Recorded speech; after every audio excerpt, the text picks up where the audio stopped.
विनय से एक अच्छे पथ दिखलाते हैं। स्वाभिमान के साथ विनय की बड़ी आवश्यकता होती है। स्वाभिमान हमारा अहंकार नहीं बने, इसलिए हमें विनयी होना आवश्यक होता है। आपने सुना है वृक्ष फल नहीं खाता है, सरवर पियत न पान। तो जो परोपकारी लोग होते हैं वो हमेशा औरों के लिए जीते हैं। आपको याद होगा मैंने कई कक्षा में चलो हम जीते हैं डॉक्यूमेंट्री दिखाई थी। आप लोग जिन्होंने देखा उन्हें कैसा लगा? बहुत अच्छा लगा। हमारे माननीय प्रधानमंत्री जी के जीवन पर आधारित है। उन्होंने आपके जैसे जब वो विद्यार्थी थे तब उन्होंने स्वामी विवेकानंद के एक वाक्य को जीते वही हैं जो दूसरों के लिए जीते हैं। और यह प्रश्न वो स्टेशन पर चाय बेचते हुए टीटी को भी पूछते थे, अपने गुरुजी को भी पूछते थे, अपने पिताजी को भी पूछते थे। कहीं से जवाब नहीं मिला। अंत में उनके जो गुरु थे, शिक्षक थे, उन्होंने कई उदाहरण पेश कर भगत सिंह, राजगुरु आदि के उदाहरण से बताए कि देखो आज वह स्थूल रूप से हमारे बीच नहीं है, क्योंकि वह राष्ट्र के लिए जिए थे, इसलिए हम उन्हें अपने स्मृति रूप में संचित रखे हुए हैं। तो काफ़ी प्रेरणादायक डॉक्यूमेंट्री है, आप लोगों ने बहुत आनंद उठाया। और मैं बताना चाहूँगी कि शिक्षा का उद्देश्य ही आनंदमय जीवन है, बोझ नहीं है। तो स्वाभिमानी हमें होना चाहिए और विनयी भी होना चाहिए। आज मैं दूसरे जीवन मूल्य पर थोड़ा सा प्रकाश डालूंगी, शौर्य और साहस। ये दोनों दो चीजें हैं। शौर्य, ऊर्जा, ओजस्विता, कई नाम से हम इसे जानते हैं। ईश्वर सबके अंदर कुछ न कुछ मानवीय गुण मूल्य देकर मनुष्य को भेजते हैं, लेकिन हम उस साहस से उसे उड़ान देते हैं। क्या आप बताएंगे किसी ऐसे व्यक्ति का नाम जिन्होंने अपने शौर्य और साहस से हमारे जीवन में आज तक, हमारे मन में अभी तक अपना स्थान बनाए हुए हैं? भले ही वो स्थूल शरीर से हमारे पास ना हो, लेकिन उनके विचार हम सबके मन में सूक्ष्म रूप से विद्यमान है। कोई एक किन्हीं का नाम बताइए। भगत सिंह। बहुत अच्छा, भगत सिंह। भगत सिंह को गए जमाने बीत गए, लेकिन उनकी यादें आज भी ताजा है। मात्र 23 वर्ष उनकी उम्र थी, लेकिन सोए सिंहों को जगा गए हुए। और कोई नाम? सुभाष, नेताजी सुभाष चंद्र बोस। तो हमारे बीच ऐसे अनगिनत वीर हुए जिनके शौर्य की गाथाएं लिखी है उनके साहस के द्वारा। मैं भी आज से कुछ दिन पहले शौर्य और साहस में बहुत अंतर नहीं कर पाती थी, लेकिन जब मैं एक अनुभवात्मक शिक्षण प्रेरणा स्कूल का विजिट की, वहाँ गई, तो मैं इसको अच्छे तरीके से समझ पाई। और हम अपने शौर्य का प्रदर्शन तभी कर पाते हैं जब हम साहस दिखाते हैं। और ये साहस दिखाना कोई आम बात नहीं है। गांधी जी ने कहा था कि सत्य के मार्ग पर चलना बड़ा कठिन है, तलवार की धार पर चलना होता है। पहले लोग उसकी निंदा करते हैं।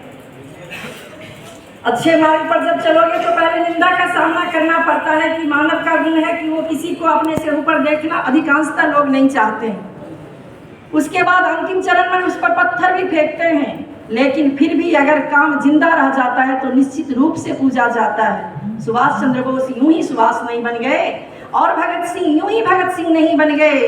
उन्हें अनेक बलिदानियां देनी पड़ी, अनेक सपने कुर्बान करने पड़े। तो जब हमारा लक्ष्य बड़ा होता है तो हमारे छोटे छोटे सपनों को कुर्बानी देनी होती है।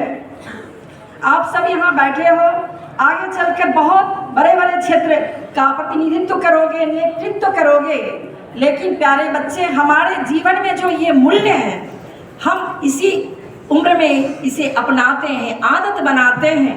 जीते तो सब हैं, असंख्य प्राणी जीते हैं, यहाँ आते हैं, जीते हैं, मरते हैं और चले जाते हैं।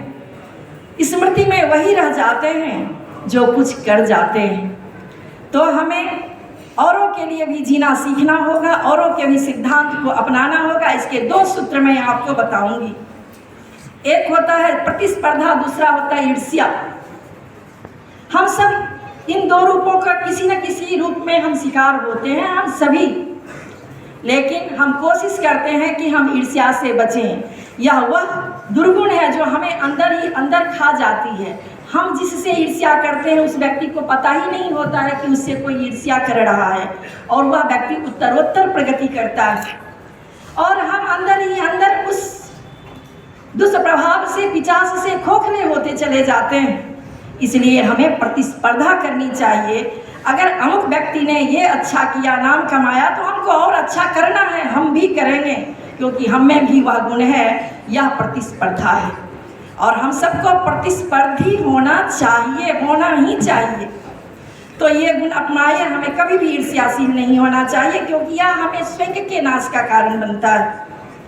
क्रोधात् भवति सम्मोहः, सम्मोहात् स्मृति भ्रमः, स्मृति भ्रंशात् बुद्धिनाशो, बुद्धिनाशात् प्रणश्यति। भगवान श्री कृष्ण ने गीता में कहा है कि यह क्रोध हमें ईर्ष्या की, क्रोध की जननी ईर्ष्या है।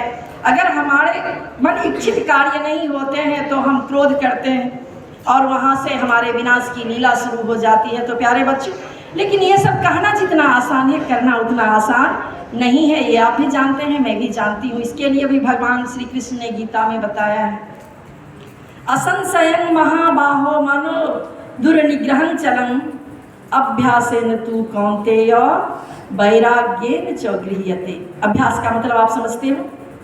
यस और नो? आवाज बड़े धीरे धीरे आ रही है। यस और no? Very good. Practice makes man perfect. आप पढ़े हो? हम अभ्यास करते हैं, लेकिन ये वैराग्य क्या है? हम कोई भी काम करते हैं उसमें अधिक ज़्यादा मन को नहीं लगाना है। हम आज कोई काम करते हैं, सोचते हैं इसका परिणाम हमें आज मिल जाना चाहिए। नहीं, कर्मण्येवाधिकारस्ते मा फलेषु कदाचन। आपने सुना है, हमारा जो अधिकार है काम करने का है, फल देने वाला कोई और है। तो हम क्यों सोचें उसके बारे में कि हमको क्या फल मिलेगा, नहीं मिलेगा। लेकिन हम सोच सोच के दुखी होते रहते हैं। प्यारे बच्चों, चूंकि समय की मर्यादा है, इसलिए मैं आज अपनी वाणी को यही विराम देना चाहूँगी। लेकिन आप अपने शौर्य को उड़ान दीजिए और साहस का परिचय दीजिए। साहस का परिचय देने के लिए आपको कोई बैटल फील्ड में नहीं जाना है। ये विद्यालय हमारा परिवार है, यहाँ छोटी बड़ी बातें होती रहती हैं। हम अच्छाई को अपनाएं, अच्छा करें, हमारे अपने इस कैंपस को, अपने इस परिसर को ग्रीन एंड क्लीन बनाएं, प्लास्टिक रहित बनाएं, अपने इस मन को दुर्भावना से रहित बनाएं। यही आज साहस का प्रमुख काम है। आपकी परीक्षा आ रही है, उसके लिए भी हम अच्छी तैयारी करेंगे, अच्छे से परीक्षा देंगे, यह भी साहस का काम है। और हमारे अपने दिमाग से, मन से, मस्तिष्क से सारे कचरे बाहर कर देने हैं। आप कंप्यूटर चलाते हो, मोबाइल चलाते हो, ये पिशाच यंत्र बहुत लोगों के पास होता है, उसके भी कचरे अगर हम बाहर नहीं करते हैं तो ये चलना बंद हो जाता है। तो हम दिमाग में भरे हुए चीज़ों को अगर नहीं निकालेंगे तो हमारा दिमाग भी सही काम नहीं करेगा। इसी के साथ आप सबका दिन मंगलमय हो। धन्यवाद। जय भारत, जय हिंद।